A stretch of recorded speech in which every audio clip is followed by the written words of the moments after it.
आज हम उस रहस्य की चर्चा करने जा रहे हैं जिसे सुनकर बुद्धि चकित रह जाती है और हृदय भक्ति से भर उठता है।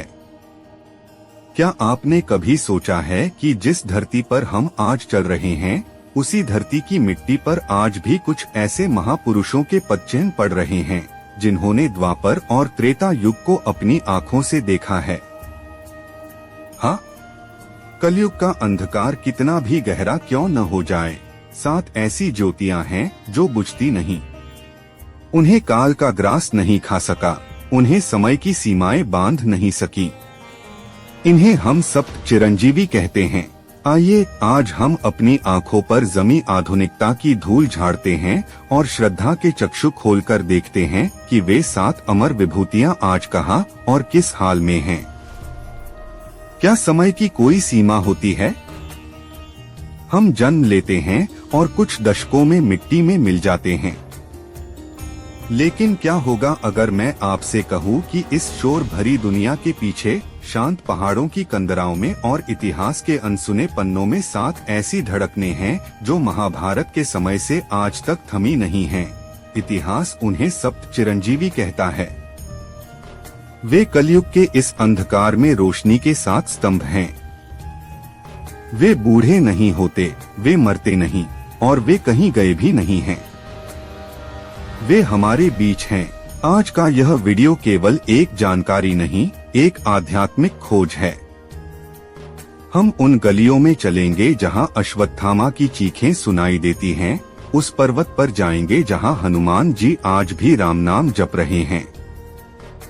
तैयार हो जाइए, क्योंकि आज आप समय की यात्रा पर निकलने वाले हैं। हिंदू धर्म में मृत्यु को अंतिम सत्य माना गया है, लेकिन इन 7 लोगों के लिए मृत्यु एक विकल्प ही नहीं है।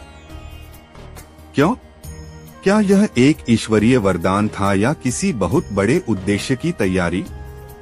कलयुग में अमर होने की बातें कई लोगों ने कही हैं, लेकिन क्या वास्तव में ये लोग अमर हैं?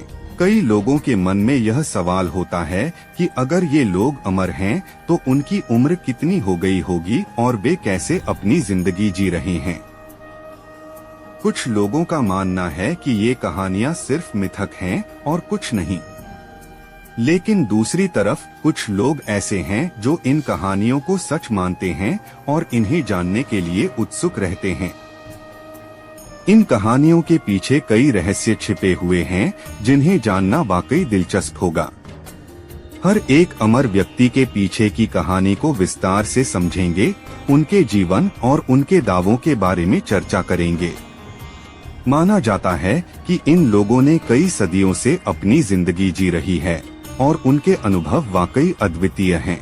इन लोगों के जीवन में कई उतार चढ़ाव आए होंगे और उनका अनुभव हमें बहुत कुछ सिखा सकता है।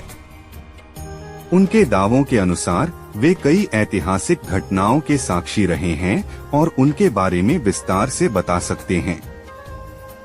इन लोगों की कहानियों में कई रोचक तथ्य छिपे हुए हैं जिन्हें जानना वाकई आकर्षक होगा। अश्वत्थामा बलिर्व्यासो हनुमाश्च विभीषणः कृपः परशुरामश्च सप्तैते चिरजीविनः। इस श्लोक में छिपा है वो रहस्य। अश्वत्थामा, बलि, व्यास, हनुमान, विभीषण, कृपाचार्य और परशुराम।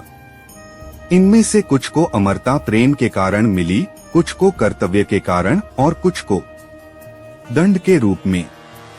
आज हम इन 7 के जीवन की परतों को एक एक कर खोलेंगे। सबसे पहले बात उस योद्धा की जिसकी अमरता एक सजा बन गई। गुरु द्रोणाचार्य का पुत्र अश्वत्थामा, जिसके पास हाथी का बल और महादेव का आशीर्वाद था।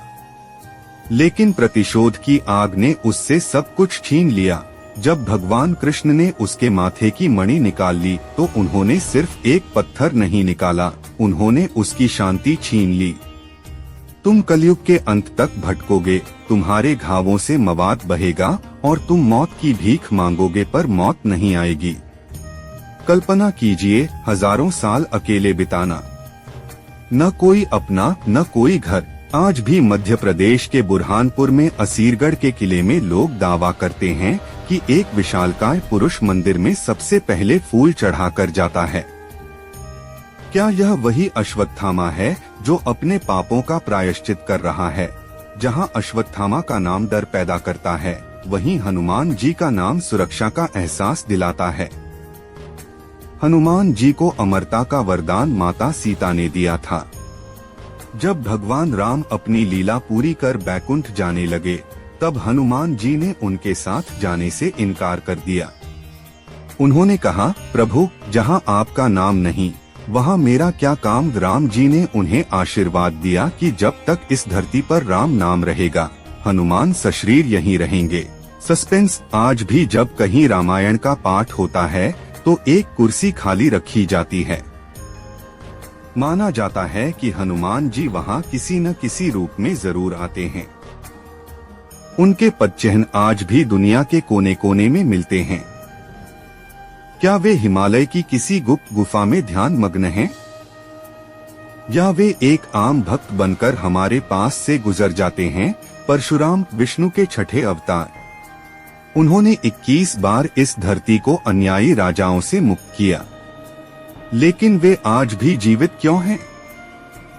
क्योंकि उनका सबसे बड़ा मिशन अभी बाकी है।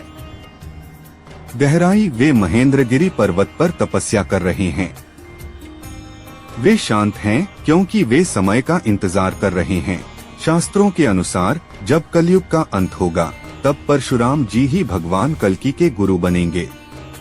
वे उन्हें शस्त्र और शास्त्र की शिक्षा देंगे। सोचिए, एक ऐसा गुरु जो सतयुग, त्रेता, द्वापर और अब कलयुग, चारों युगों का साक्षी है।